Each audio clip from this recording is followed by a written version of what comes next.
Is I'm like boggled. Are these two computers or These is are this two separate laptops. Wow. Personal and my work. I can't. This setup's incredible.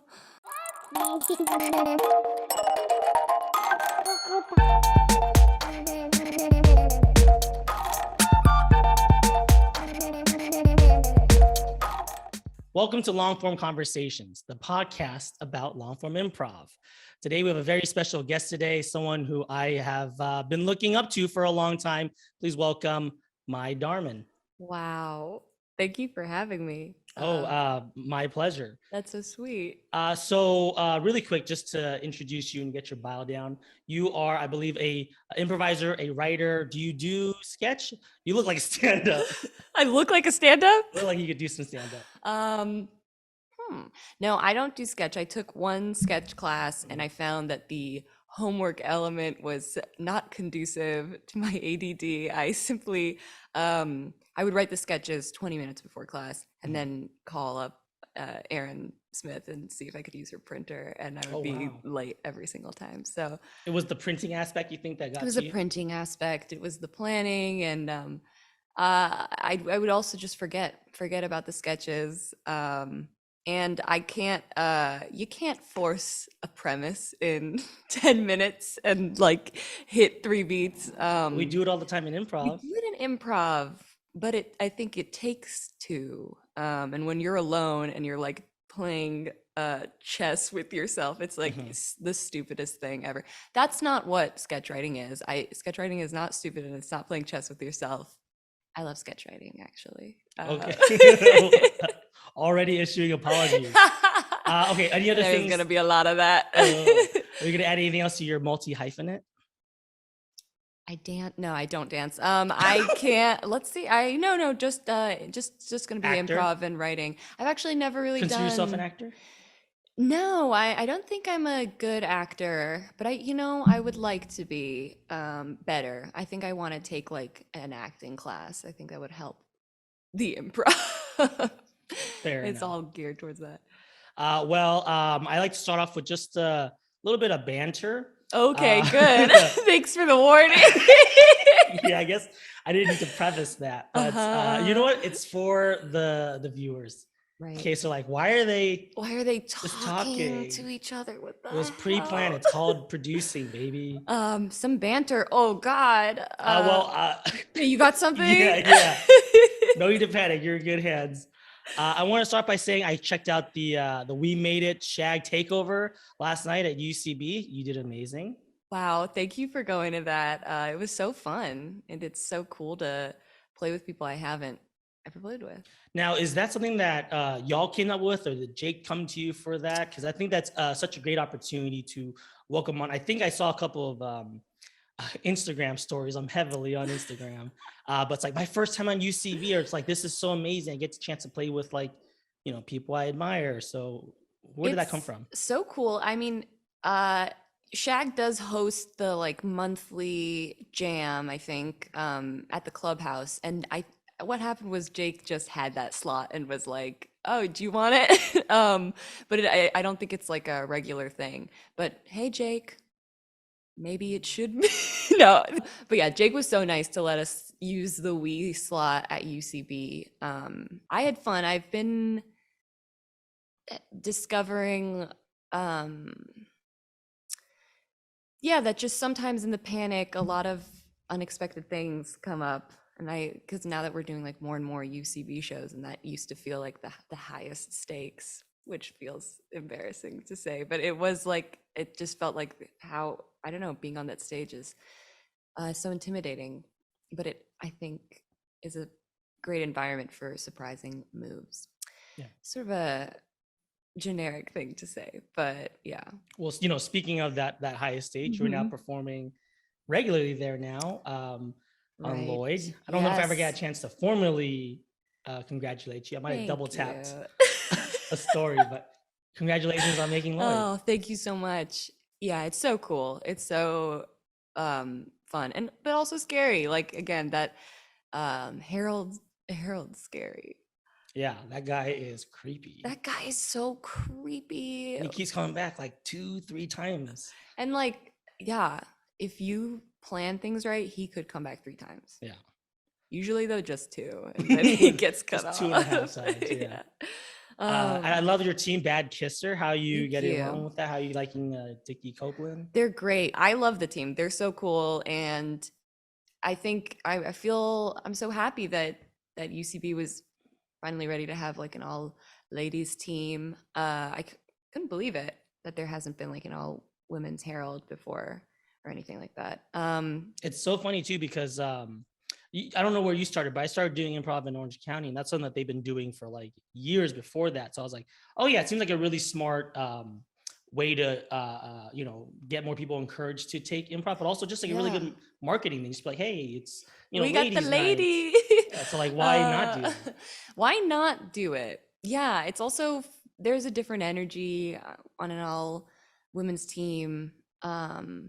It's just so nice, and Dickie is like so cool, and so I'm excited also about it, which makes us feel like this is cool. And it's just a short run, and like I'm just excited to see already. Just we've only had 1 show and 2 practices, and already I'm like, this is great, and I just want to be everyone's friend.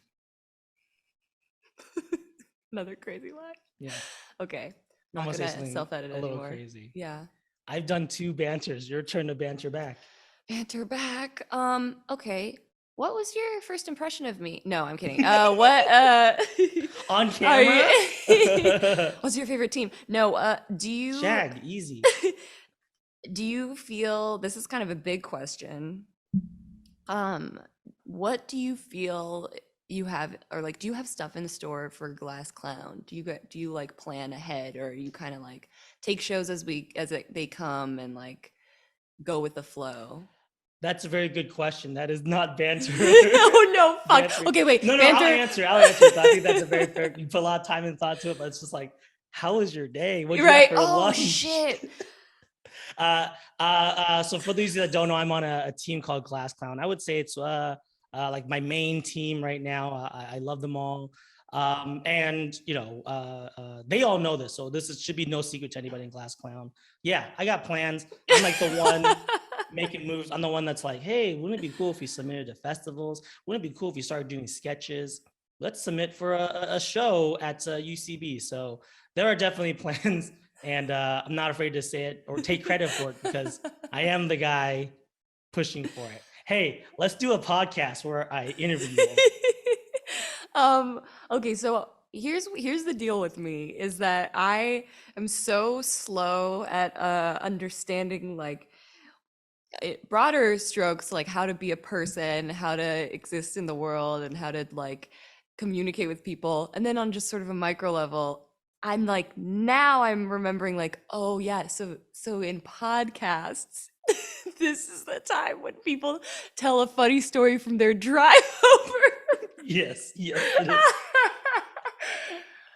Okay.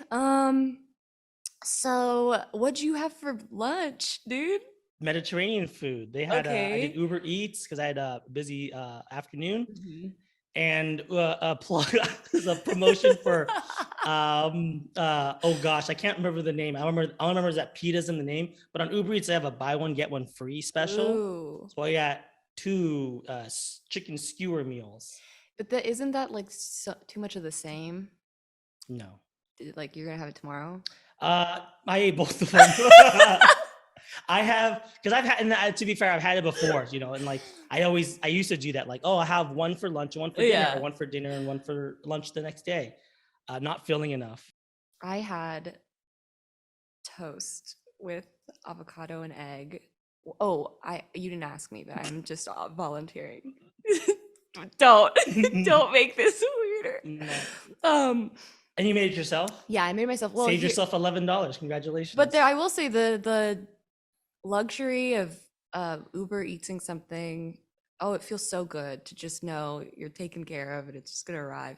But no, I do something which I call the best of both worlds in my head to myself. I don't think I've said this out loud, but I buy like nice bread, and then with one piece of bread I just do a simple avocado egg toast situation. And then with the other bread, cream cheese and lox and some dill.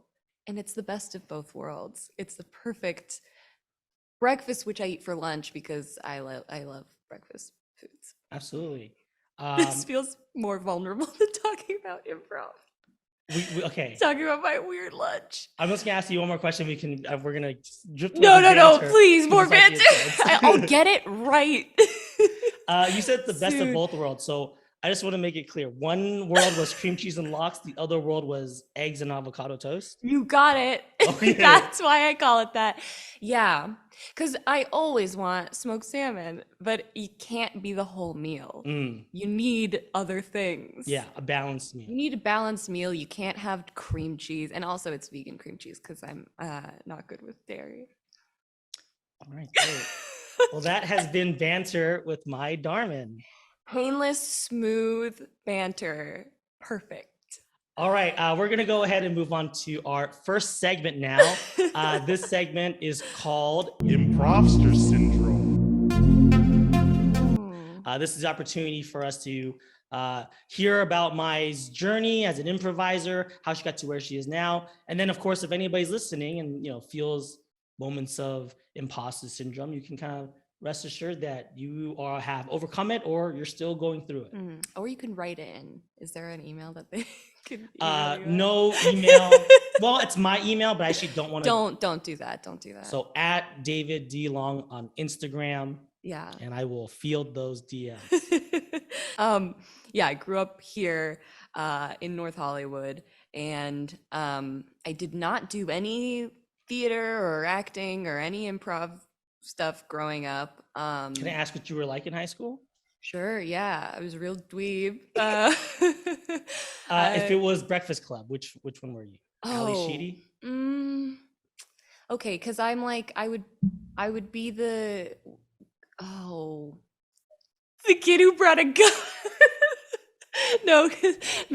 He brought a gun to I school. know.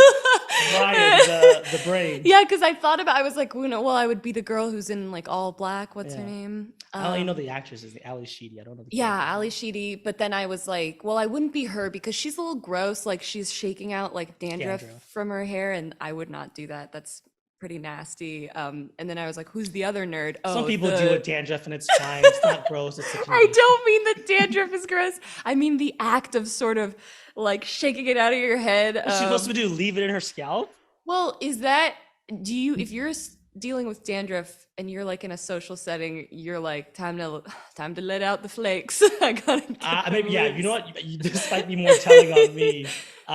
To me, that was detention. To me, that was like, we have nothing else better to do. So I guess I read it. My reading of that scene was not she's gross. It was that like, look, I'm going to clip my nails or bite my nails. Yeah. I was going to clip them anyways. I might as well do it during detention. Hellish. Absolutely not. That's Yeah. crazy. You wouldn't clip your toenails in detention? No. Okay, fair enough. And yeah, anyways, I was like pretty nerdy and I didn't do any like performing arts. I didn't do the plays or anything like that. I Good was student? like a very good student, and I was really into like being right and being a good student and being the best student.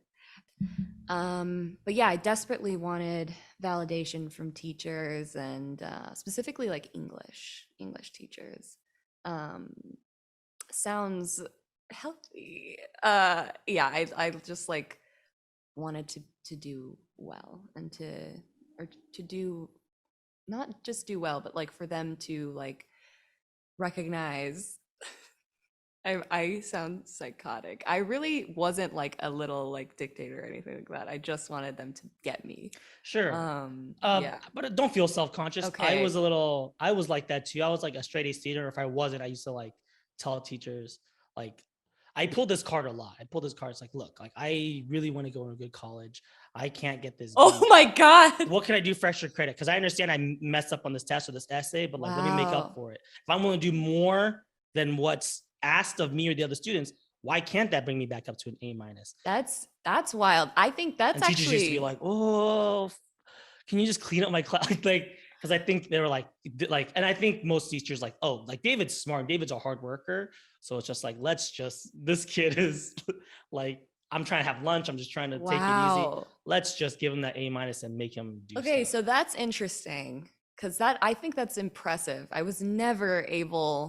never did like, Before you're too impressed though, like it was just academics and schoolwork. yeah. Outside of that, much like you, I was also like pretty much othered, but I didn't know it. Oh no, that's I the know. worst So the whole time I thought like, man, these everybody loves me or they're like jealous of me. guy. Dude, that's crazy. I know it's crazy. So I just want you to feel that it's safe to talk about how Uh, hard you had in high school because I was delusional in thinking like, well, I have like straight A's, therefore yeah. everybody wants to be me. Wow. No. Okay. So that's so funny. I don't have any friends from high school No. left over, by the way. So I think we were different brands of nerd where I had my like nerd girl group. We were just sort of the shy, quiet girls, kept to ourselves, but we're all really nice. Like I think that was sort of the defining trait of the group. Which I'm like looking back, I'm like, great. I love that. Mhm. But with what you were just saying of like going up to the teacher and like advocating for yourself, I was absolutely not going to do that. I wanted to do well, but also I have generally, I think, a pretty like a slacker mentality, but I'm like, I'm not ambitious.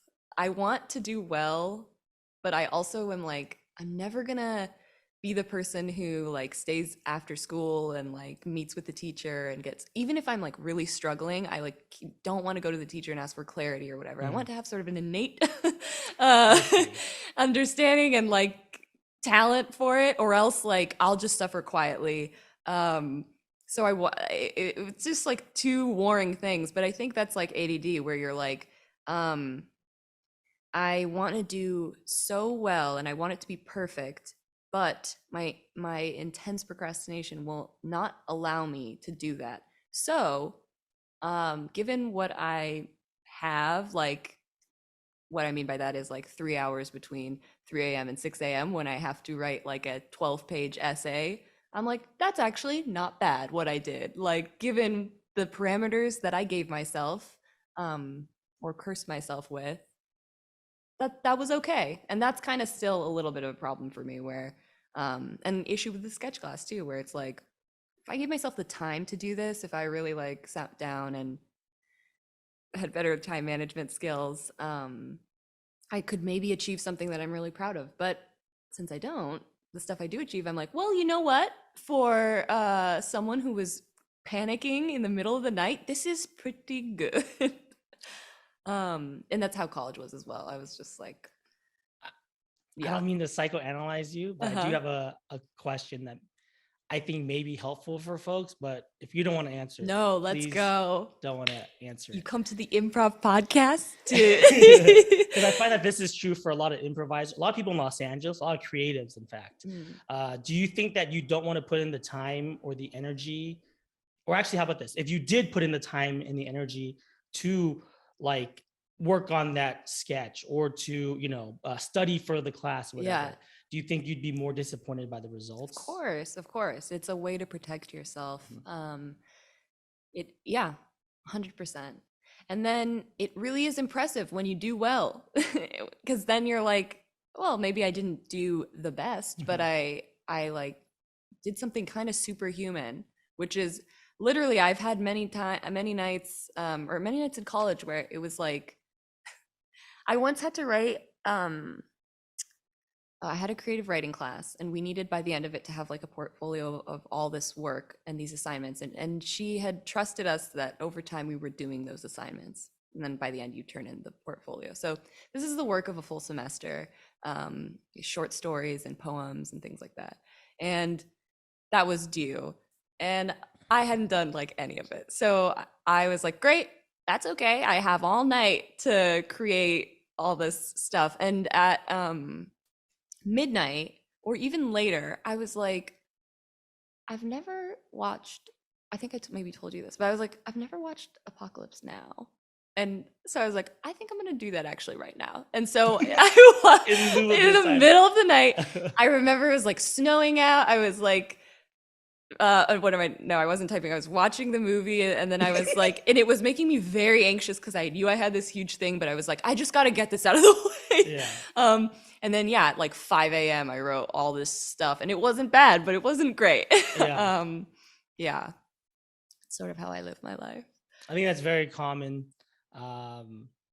But yeah, I guess now the question is, how did that procrastinator find improv?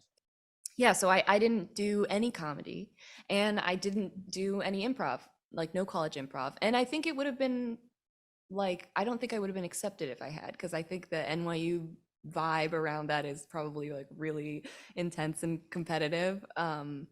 So I'm okay with that, that I didn't do that. And I took like a one-off acting class, and that was fun. And then only at the end of the experience did I took like one screenwriting class, and I was like, oh shit, this is cool. Interesting. Yeah, Senior year. senior year, last semester, just for fun. Was it really for fun though, or was it something that you always enjoyed? Because the type of person that watches Apocalypse Now in lieu of being a, Yeah. like must have been a cinephile. You grew up in North Yeah. Hollywood. Yeah, I was a cinephile, as much as like a high schooler can be, because you're your own curator. Like it is very funny what you stumble upon in the weird, like the vault that you're pulling from high school. But yeah, so I watched a lot of movies in high school, and I was big into that. And it was my secret. I have to stop fidgeting with this. It's gonna make a lot of noise. It was like my secret passion, because my shy girlfriends, I don't think they were as into that In college? in high In school. high school. So yeah, in college I was like still watching a lot of movies, and then So you didn't have friends to talk to about films and stuff in high school? I had like two. Okay. The rest, they also had their own like niche things. Yeah, it's because we were nerds, but we weren't like weird. Like I think you can have the nerds that are like the theater nerds, and they're kind of like a little more freaky, but I think we were like pretty buttoned up and a little repressed. Yeah, like you're closeted about your like nerddom, whereas like theater kids, like they have an outlet to express it, or Yeah. to share it with one another. They seem to me, in my eyes, feral theater kids. Crazy. Mm. The vibe is, I'll say it, unpleasant. I'm just kidding. I actually I did theater in high school. I knew I'd have to apologize. You kept For like that. inching for Yeah, say it, waiting David. for him to Wh- stop me. What can I say before you'll admit it? They're feral. They don't shower. They clip their toenails in public. All right. So yes. college, you finally found something that you really enjoyed in screenwriting. Yes, in the last sort of 5 minutes of college, I was like, fuck. And then I moved back home and had no idea what I was doing. And I took What a some- lucky place to be from then. So lucky, so lucky. My life would be very different. I'm very, very lucky. I don't understand how, like, I don't know, without the privilege of like being able to move back home after college and like regrouping and making money while you're not like paying rent and stuff. I don't know how people move here. Like it's crazy. So I lived at home for a long time, and it sucked. And I do feel like that was a big chunk of my 20s, was like living at home and just trying to save money. And I like how we're still on the Improvster thing, because we spent so much time talking about high school and college. But all this is to say that in my first two classes, I was very, very anxious, very, very anxious and apologetic, and said sorry every single sentence. Like every single move that I made, I would be like, I'm sorry. And yeah, so I ultimately found my way to UCB and did just the UCB stuff. And the only other school of improv that I've ever done is like I never took any like IO or anything like that. May I ask how old you were when you started, and can you tell us about your like first couple of classes at 101, your experience with Yeah. 101? I think I would have moved back from college and then probably like a year. How old are you when you graduate college? 22, 23. 22, 23. I was probably like 23. Um, yeah, first class, first teacher. No, I won't name names.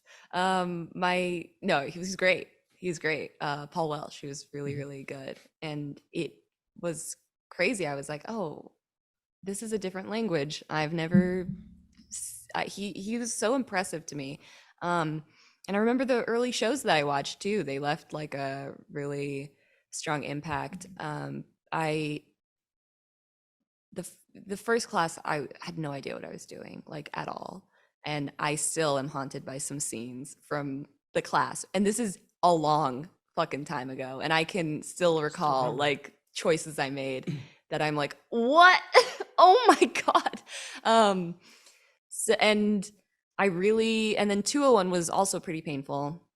I had a great teacher and I liked the class a lot. And then I don't know why I took a break. I think I maybe it started working and was trying to save more money to pay for the next class, probably because they're so expensive. Was 201 challenging for you? Because I know for a lot of folks, that's like the one that gets them. Incredibly. 101, 201, and 301 were very challenging, Mm. very challenging. And I never felt like I get it now, because I also think I really bumped against a lot of like words in space, certain language that's used that is what, you know, how there's, UCB has like the language that they teach you.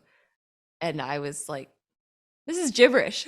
What you can't just attribute new meaning to these existing phrases. Mhm. And I'm like, what, like there's certain thing like justification. For a long time I was like, I understand, but it's just strange to me, or framing or things like that I'm like, I don't know what you're talking about. Yeah, and a lot of times because we know what justification means, we know what label means, Yeah. but to them it's like, no, that's not a justification, or that's I mean, not a granted, that's frame. maybe a bad example because those things are kind of one to one, but there are certain phrases that I couldn't quite understand, and it's very hard to learn premise. It's very hard to learn a herald, I think. Yeah. And it's so interesting to me looking back that those classes are all about premise and a herald, and they're not really teaching you. Well, you do a lot of organic stuff as like warm ups and Mhm. whatnot, but you're like ultimately trying to build out the herald.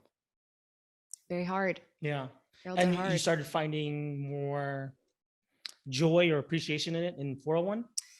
401, it felt a lot more secure because in 301 I had kind of met my like people, and I formed my first indie team. Oh, Yeah, shout out to Trapper Keeper. Love them great name. forever. And people that I still play with to this day and love so much. Once that happened in 301, we started to perform at the clubhouse, then 401 felt so much more manageable because I was like, wait, this is, I know what I'm doing a little bit. I didn't, but I felt a little more secure in it. Um, yeah, but that said, I would always, driving to the training center and from the training center, I would just scream in my car because I was like so anxious and so upset. Was that off of nerves, or was that off of wanting to do a good job? Nerves and regret. Like when I would drive back, I would just be silent for a minute and then be like, fuck, fuck, and just flashes of like panicked, sweaty choices I had made. When really a lot of those situations, there's no right answer. It's set up to fail a little bit, not like in a malicious way, but in a way that's just how you learn. The exercise is going to be unpleasant. So going back to this now, you finished UCB. What does your post UCB improv career, so to speak, look like now? Trapper Keeper, Let's see. Clubhouse. Right. So I had my first indie team, and then I took a bunch of academy classes at the time, it was called. I don't know if they still do that. You had to audition to get into academy. Did you do that? So I was doing that, and those classes were really fun. And we were starting to perform. I always told my team when they reached out, actually Aaron Smith like created the team, and this is someone that we still know and see a lot, so it's cool. But she instigated it, and I responded being like, happy to be on this team. I personally have no plans of performing ever, and I do not want to be a part of that. So I will come to practices, but I will not be going to the Oh. clubhouse. That was my stance because I was so anxious. They did convince me. And so I started to perform, and it felt very stressful, even though now to me the clubhouse is like the lowest stakes imaginable. It's just friends, watching friends and being supportive. But it pre-pandemic, the vibe was different. I agree. Yeah. It was rough. So was doing a lot of that, finished UCB, and started to do actually right before the pandemic, or not right before, like for a while. And those shows were interesting. They required different skills, I felt, like the moving arts space. And then right as I felt I was starting to get in a groove and I was like improving, my first team kind of disbanded, and I started joining other teams, which is such a strange feeling because I think your first team feels so intimate and so intense. Mhm. And then the other teams, you're trying to like recreate that intimacy. Then the pandemic happened, and then I did Zoom improv for a long time. And now it's so different. It feels so different in a good way. Feels a lot better now.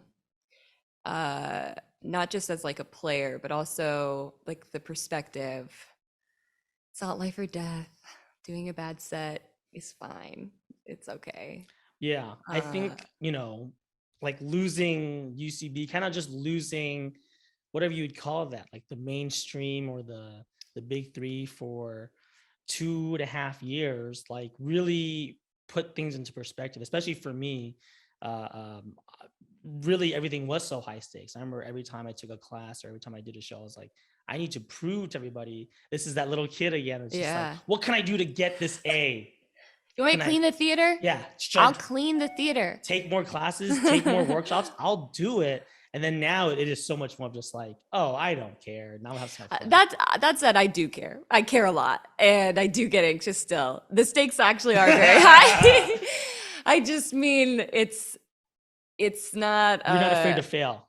I Oh no, I nope, you am are. afraid to fail. I'm Sorry. very afraid to fail. You know what it is? It's that I fail a little less, and I think that feels good. And I think that but that's what happens right before, right when you like plateau, because when you're like growing and getting better, it's very painful Mhm. and intense, and then you plateau for a while, you feel comfortable, and then you hit that next like step of growth. And I think right now I'm in sort of a comfortable plateau, and I'm Yeah. about to be hit by a painful um lesson. And I hope, because you always end up better for it, but No, I don't think so. I think you have this feeling now, or you know what it's like to um should I say succeed, or like you mentioned, like the painful part of it's kind of over.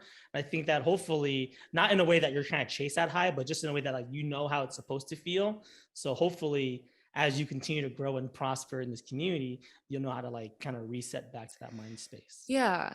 And there's also, I I say I feel comfortable, but then there's once a month, or like multiple times a month, I will have a week where I feel, I'm like, what? I don't understand improv at all. Am I doing anything? Is this funny? What is the point of this? And it's more about when you're in a set and you're kind of throwing out your little tricks and nothing's working, and you're like, oh, I don't actually know how to do this at all. But it's just an off night. But I have that thought very often.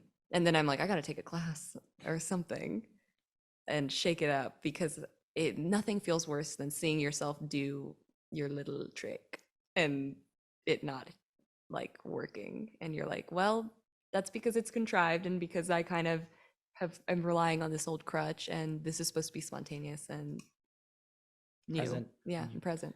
Well, it works on me. So keep those tricks a coming. Perfect. I have one last question about this, and if you don't want to answer, if you want me to cut it out, happy to do this. Okay. Because I think this is a hard question. I don't want you to feel pressured to answer it. But like, and I think you're also like the right person to ask. What do you think makes we different, or what do you think was good about that community that allowed you to stretch in a way that you maybe didn't feel you could at other places? I guess it was like just new people I hadn't seen before, and it was very isolated, weirdly. I don't know. But now I know that it's nice because I didn't treat it like a community. I wasn't good at making friends at the time. I felt very like I'm here with my team and I'm just talking to my team, and that's all this is. We're going to stand outside for a few minutes. I'm just going to talk to my team. Even though I think everybody's really funny, I'm not going to like approach anyone because it's scary. But now I think the benefit of We is the community. Everyone's so nice and chill and sweet. All right, great. Well, thank you so much for sharing your improv journey with us. That has been Improvster Syndrome. Super concise, super linear and quick. Yeah, I'm not going to edit that at all. Please edit it. All right, but here's our next segment, and I actually do not intend on editing this. I want us to get deep, and I want us to really like talk about this and get as specific as you want. I think that's the audience I'm trying to target. Okay. And this is going to be our topic of the week. Yes. And this topic is something that I really want to talk to you about. Our topic is going to be, can funny be taught? I also thought of a better way of wording it. I know I told you it was going to be, can funny be taught? Yeah. But it's kind of like, is a sense of humor nature versus nurture? Oh, interesting. Yeah. And I particularly wanted to talk to you about this because you are someone that I think, and get ready to have a compliment. Oh no, stop. I think you are like so naturally and effortlessly funny. Oh. Now I heard how the sausage gets made. It's just your old bag of tricks. But to me, it works. So I want to ask you what you think about like funniness, and also like how do you think you got that or found that? Wow. Thank you so much. I think you're so funny. And I'm very curious to hear what you think about this. Mhm. I like to think that it can be taught. It can be taught because I've seen people get better, and I've seen people learn and like watch each other and pick things up, and people who I've seen unfunny people become funny. There it is. You said the quiet part out loud. That said, Mhm. I think there are, of course, those people that step out and you're like, whoa, you gravitate towards them when you're watching a show, and they do seem to have some sort of innate understanding of timing, or there may be like a huge character that it's just they can't change that.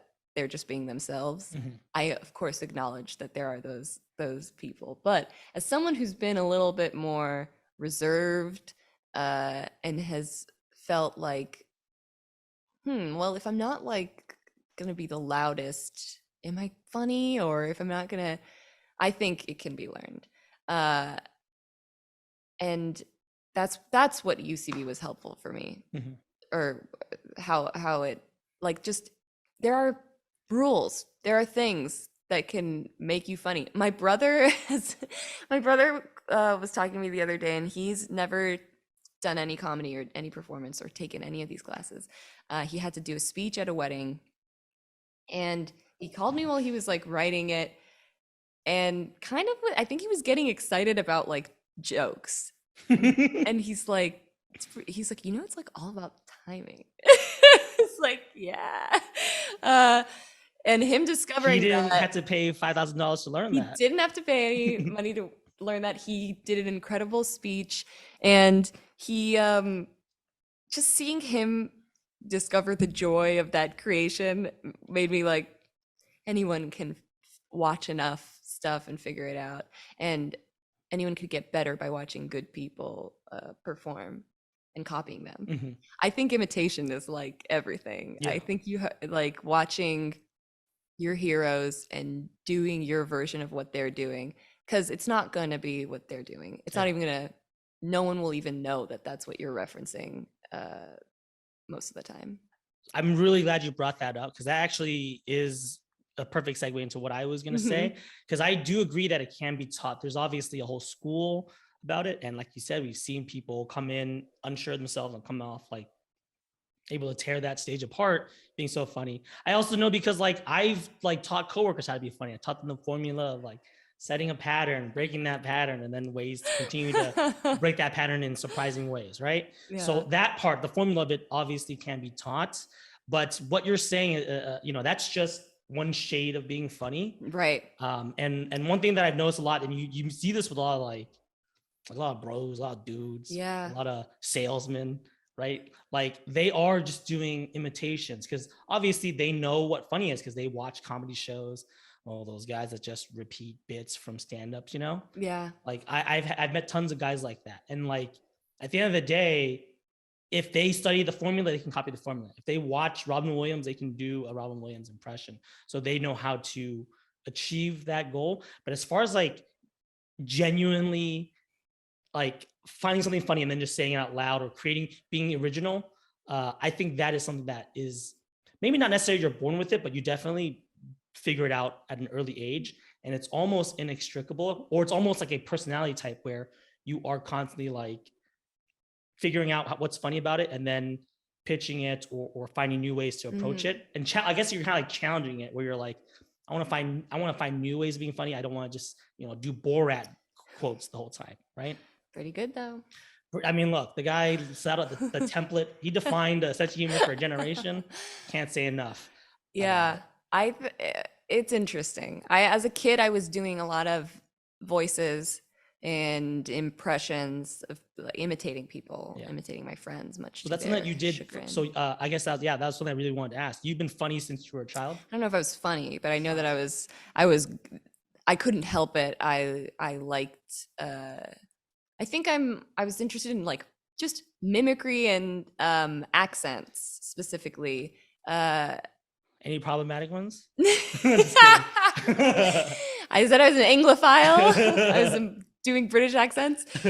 But I liked finding my place as the clown. I have memories of after school, I would my friends would come over when I was a kid, and we had like a little keyboard in my room, and there's that like the preset, the sound effects, the mute, well, just like the little beat that could go. Yeah. And I once did a bit where I was like, check this out. I played it and then I did like a dumb dance for a long time.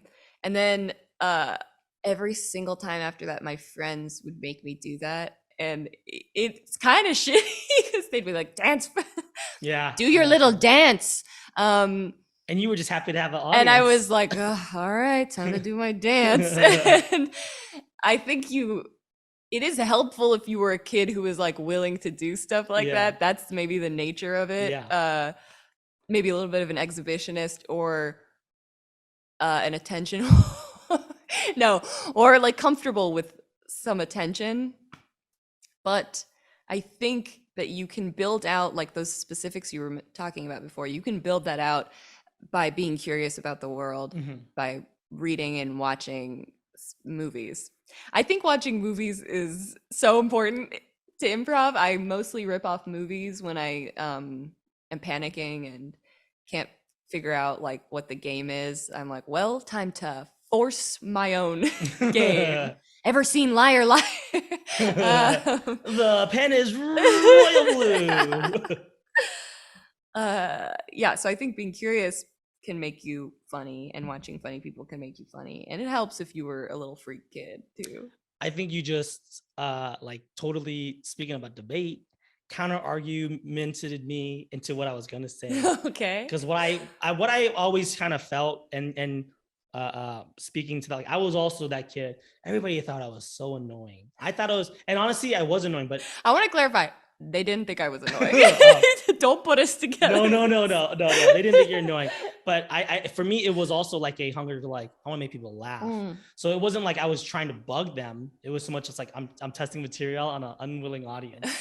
You know, how about this? Is this funny? This is funny. But now that you say that, there is, you know, and again, this is not lumping in you. This is maybe not you. Right. But there was like a validation, attention seeking. There's a lot of things in there that was just like, I need to be told I'm funny, or I need to get the laugh. And like what I was gonna say is like, there are some people that are like never funny off stage. It's like on stage they're so funny, you get off stage and they're just like quiet and like serious and like, yeah, I worry I'm like that. you can do that. But and I was gonna say, yeah, like, I don't think they are funny. But now this confirms to me, oh no, they are funny. They just don't have a debilitating like hunger for it. Well, now wait a minute. There are some people that I have wondered, like, why are you doing this? You don't seem to ever feel any joy or like want to laugh or whatever. But that translates in their play, and it's not pleasant to watch, I think. Yeah. If you're not laughing at my jokes, you're not meant for this business. You have to want to laugh. Yeah. Says someone who primarily breaks in every single scene I've ever done. I'm laughing because I need to. But I think the funniest people, this might be a different topic. Okay. I think the funniest people break because they love improv so much, and they're so delighted by it. They're delighted by their scene partner, they're delighted by themselves. I think it's so hard, and I have a lot of respect for people that can do this. The ones that are just like, you just set a bomb and they're just like, the ones who can do that, I'm like, that's the next level. That's acting. Because I'm not gonna be the genre character anymore. If you said something so fucking funny, I can't just keep doing it the silly accent. We gotta acknowledge how funny that was. But back to the other thing, I think I'm contradicting myself. What is what you're picking up on? Because there are elements of nature, there are elements of nurture, but I think we underestimate the nurture, and we can create an environment, or we can just train ourselves to pick up on these things. Yeah. I wasn't trying to gotcha. I didn't realize I was contradicting you. And I kind of contradicted myself. No, I am. No, I even said I was okay. So it sounds like, obviously, like with most things in life, it's a combination. You need some both. self-awareness. Yeah. I will say, if you are not just by nature funny, and you're like, I'm going to be funny, you need to be a little bit self-aware, I think. And I think you also made a really good point where it's like, you need to watch movies, listen to stand-up, go see shows, because the other big thing, my big thing about like comedy and just like whether they are serious about it or not, is like, what's your taste? And you won't know your taste unless you're exploring things, you know? Yeah. I think we were around the same time. Like, Anchorman defined a generation of like comedy for us, because we all saw it at like a formative age, and we're like, yeah, that's what's funny. Like big characters, like big situations, heightened realities. Yeah. And that's what kind of told us like, yeah, this is my taste now. And then Judd Apatow, you know, made all those movies. You know, because he capitalized on like us craving like that new voice or whatever. Yeah. Weirdly, like, the comedies don't inform improv for me. It's always weird genre movies that are helpful, action movies, or Really? like it's so helpful to have seen Predator. It's way more helpful to have seen Predator than it is to have seen Anchorman to do good improv, I think. Okay. Hot take. All right. Well, all those years of watching Adam McKay and Will Ferrell has just been wasted, I guess. But you're right, because then you do, just like you mentioned, or like we both mentioned, you're just doing an impression of Will Ferrell, which is going to work for your first show or for your one-on-one class. But when you're like deep into it, 6 months in, you can't just keep pulling out that Ferrell impression. No, you're gonna want to pull out the whole plot of Heat. I've done a million scenes about Heat at this point, and they're all different somehow. Because that movie's 2.5 hours long. Because that movie's 2.5 hours long, and every minute is perfect. And I think I was I just was talking about Heat to someone else, so it keeps coming up. This is like the third time we talked about Heat. This is the 50th time I've talked about I know. I'm Heat. noticing a pattern. Is that your favorite film? No, it's not. It just struck me because I think I watched it in a dark time. But it's sort of like deeply embedded now in my brain.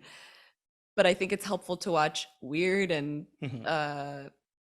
specific movies. Every movie specific. Yeah. It adds variety or diversity to your like what you bring to the stage. So texture, and also that like tropes are accessible to you in that way. So Yeah. you're able to just tap into what it should look like. So it's not so goofy. I think people famously, like, trial scenes are so impossible to do in improv, right? Because no one actually in the end knows how the trial works. And then it's like every trial scene you ever see is someone being like, wait, are you the judge? Who's that guy? And then it's like, I'm a stenographer, whatever. But movies are helpful to every scene has a stenographer. It's okay to sit in the back line. We don't need a stenographer. Name me one film, even name me like a legal procedural, like Law and Order. Name me one time the stenographer's had a line. No, or is even shown on camera. I think it's valid to be the stenographer. I just mean I don't think so. You don't. I don't speak for my. But if you, it's like it's one of those things that's like always bugged me, where it's like, hey, like I know this is a restaurant. We don't need a waiter right now. I've had 90% of the meal, the waiter's not involved in that. Somehow improv will have you believe that the waiter's there the whole exactly time that you eat. That's really funny. I think they're helpful to like access.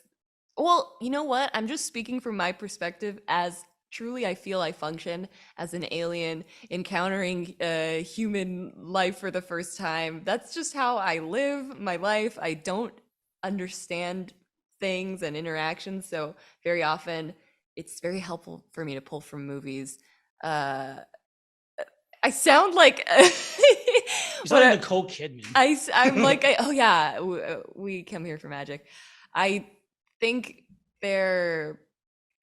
it's nice to have a shared language, basically.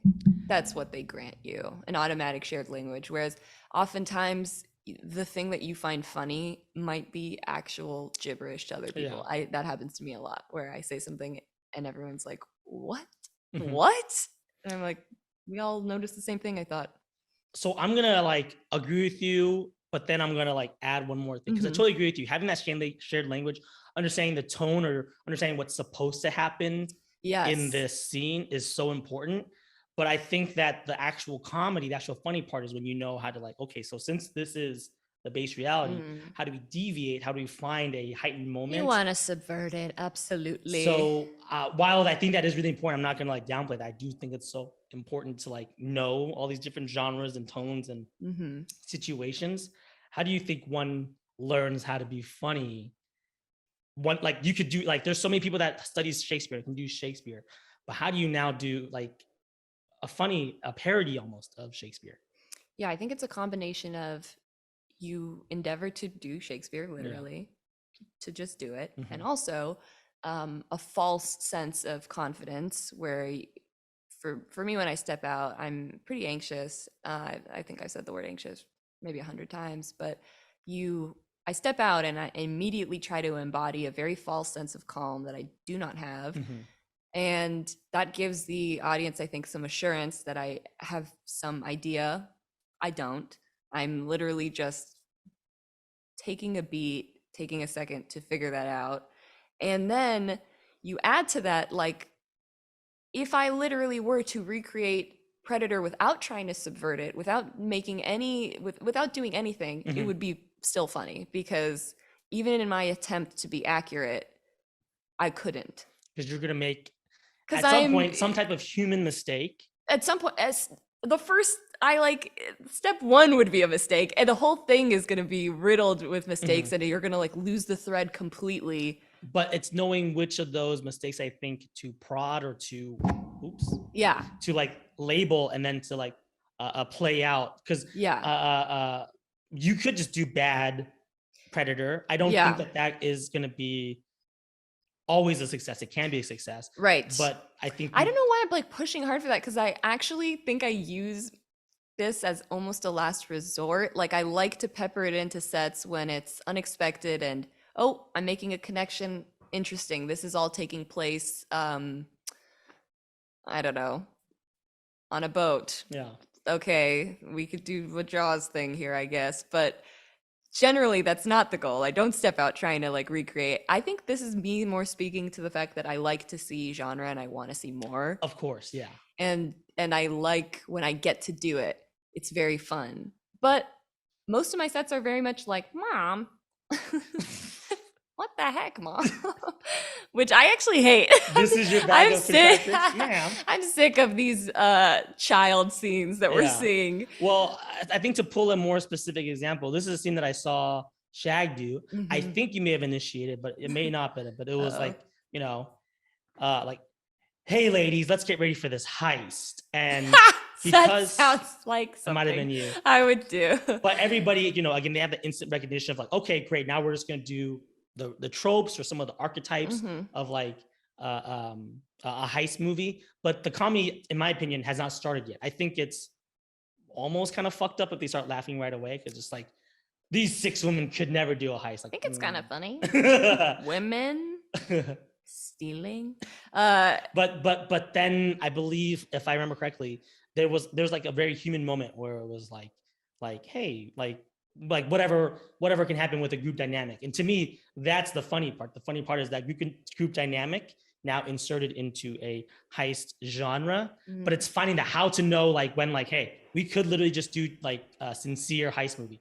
We can do Driver, we can do Demolitions, but as soon as someone's just like, hey, Susie, can I talk to you over here for a second? Yeah. Last week I saw Nicole, Wait, should we just do improv? she's yeah, sorry. I'm just like, but like yeah, she took my hair clip. I had a pink hair clip. Now she has a Okay, pink hair interesting. clip. Women only talk You about think haircuts. she's jeez. Uh, All right, let me find out. Hey, I told Susie I got a new Glock, job. a new Glock, and now she has a new Glock. And then I got a new Kevlar vest. And now she has a new Kevlar vest. Is she copying me? Like, knowing to take that moment of like humanity and realness and putting it into an improv, like into that world.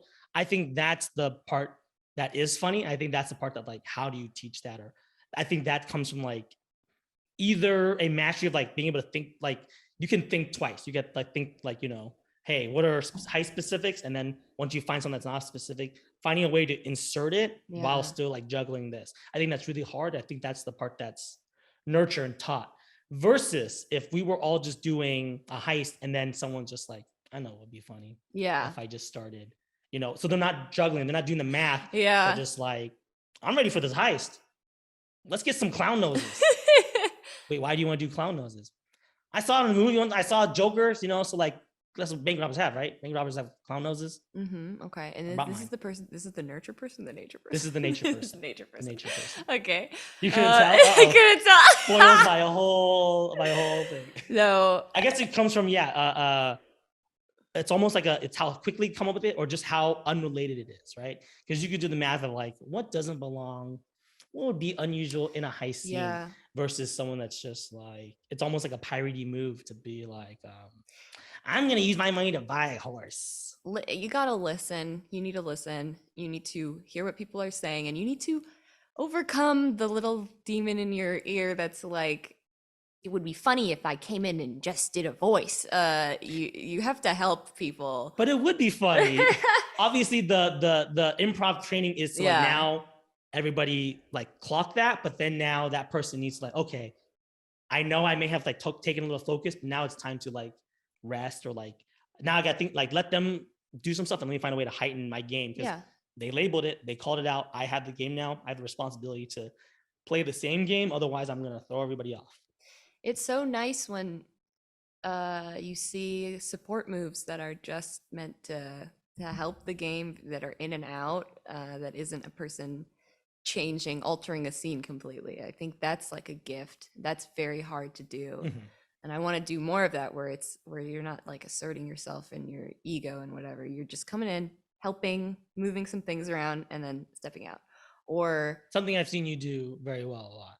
Thank you. I try. I will say when I see a scene absolutely like kind of dying, that's when I'm like, all right, time to pretend I was here the whole time, do a weird voice, and have a little secret that I've been just like, and then that's when I do the tricks where I'm like, all right, let's do the stuff that I do that makes me happy. But it's only when the scene is dying. I think it's cruel to come in on something that's fun and is starting to be built and to just be like, and now I'm here. Yeah. I sang right now. Saint? I just sang. I bet you didn't see that coming.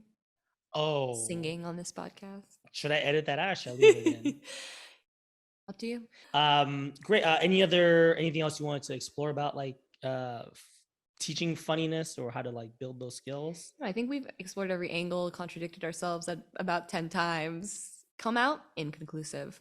Yeah, turns out we don't know. We the don't answers. know. We wish it could be taught, but maybe we feel deep down a little bit you need something. But no, it can be taught. That's true. We should end this by prefacing that, or not. What's the opposite when it's at the end? Not a preface. It's a forefis. Forefis? Here's a nice little footnote. Maya is someone who has been funny since she was a child, or at least tried to be. I'm also someone that's like was like as a child like very funny, at least tried to be. So obviously tried to be So we have like a bias to think like, well, we were special. We were born with it. I've had it since I was 3 years old. So we don't actually know. It probably would have been better to talk about this with someone who. Okay, no. Here's what it is. I learned to be funny, but as a child, I wasn't actually funny. I was willing to be a fool. And I think that you have to have the ability to humiliate yourself as a child. And if you grew up and you were not willing to embarrass yourself a little bit by doing a silly voice or doing a silly dance, it doesn't have to be those things, then it's going to be a little harder for you because you will encounter this. You're going to feel humiliated no matter what. So it's a sort of exposure there. I'm sorry to like contradict you all the time. No, but that's such a kind of a negative way of putting it. And I want to prop you up. I want to build you up. Right. You're also putting me down a little bit. No, what are you talking So about? I think actually I'm gonna defend myself. No, I think that's the coolest thing ever is to destroy your ego and say, I'm gonna be the silly freak and I don't care how it makes me look. I think that's like the most powerful thing in the world is to take on that role. That's totally my ego talking. So this is just my ego talking here. I think that you and I were just born special with raw, unfiltered comedic talent. But what we needed to be filtered. We needed to hone that. We need to take all this power that we have and then learn how to put it within the confines of comedy in a way that other people can understand and play along with. So that's just my. That's you, and that's you, and that's on you. I'm trying to prop you up though. I'm trying to say I you don't had that claim too. that. I don't know. It's hard also when your whole family like doesn't actually think you're that funny, and people they're like, "Oh, huh, you do improv?" I wish I would hopefully one day I hope your family sees how talented you are and they'll prop you up, and I hope that one day your inner voice sounds a little bit more like mine. I honestly need my inner voice to sound a little more like yours, to just be like, hey, relax, you're not that great. Yeah, well, one day. Yeah. All right, everybody. So you probably noticed that the background changed, the lighting's changed, Mai's camera is The fray. So what had happened was yesterday we were so caught up in our conversation that we forgot to do one of our segments. So we're filming it now, a full 26 hours later. How are you doing, Mai? I'm good. Excuse the shaky cam. This is just me holding my phone. So no worries. You look great and you look very vertical. thank you. Thanks for having me back. Thank you so much for meeting up again for like a whole another session of this. I love it.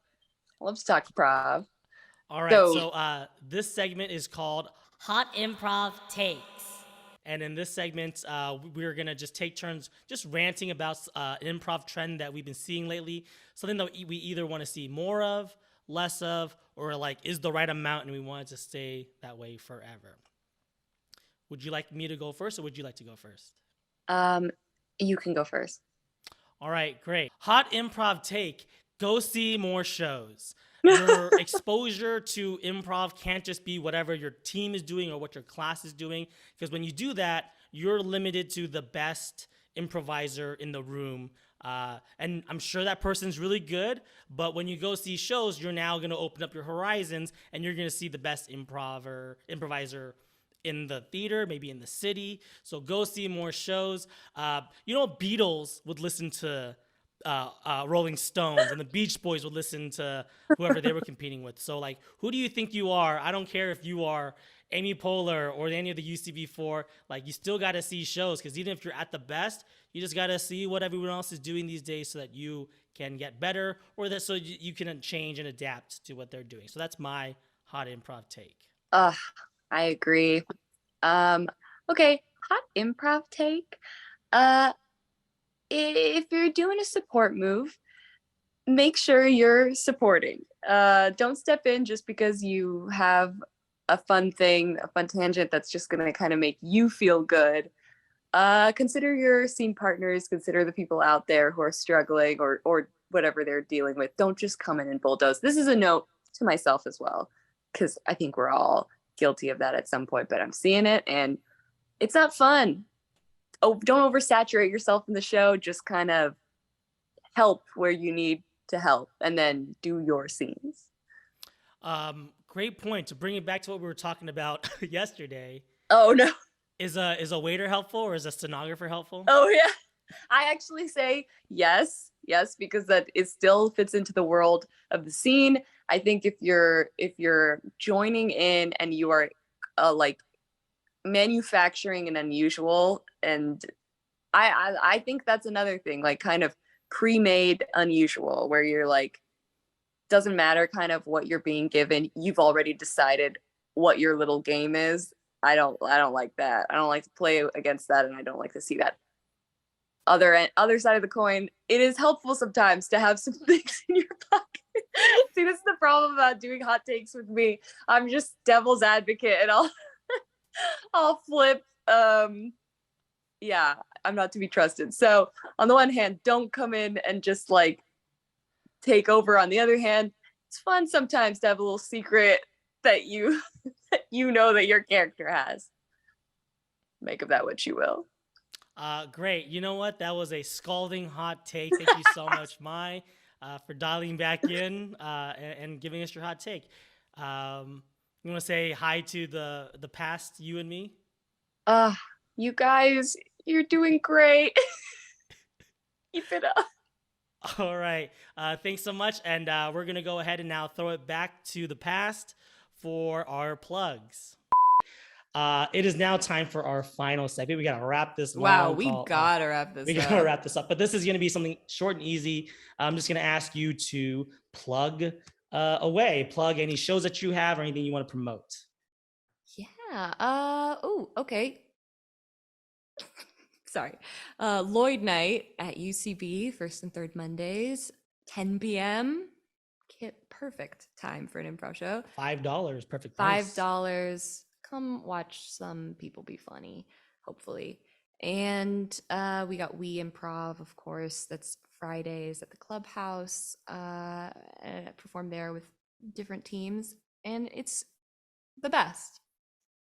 You're gonna have so much fun. And yeah, what else? These are my plugs.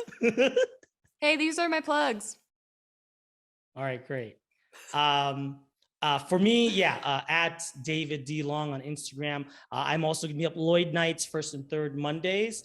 And I also have a show. If you're watching this today, I have a show tonight at the Shared Experience Studio. That's gonna be in the Lyric Hyperion at 9:30. And that ticket price is actually gonna be $12. So it's actually, according to my math, 120% funnier than Lloyd based on price alone. It has to be, otherwise you don't get your money's worth, right? Right. All right, great. Actually, and anything else you wanted to say before we wrap up? No, I feel good about everything I said. Yeah. All right. Well, my thank you so much for coming on and being a guest for our sophomore episode. Wow. Had a great time talking to you, getting to know you a little bit better, and hopefully you did too. Bye, everybody. Bye. Thank you. Great job. Thank you so much. Oh,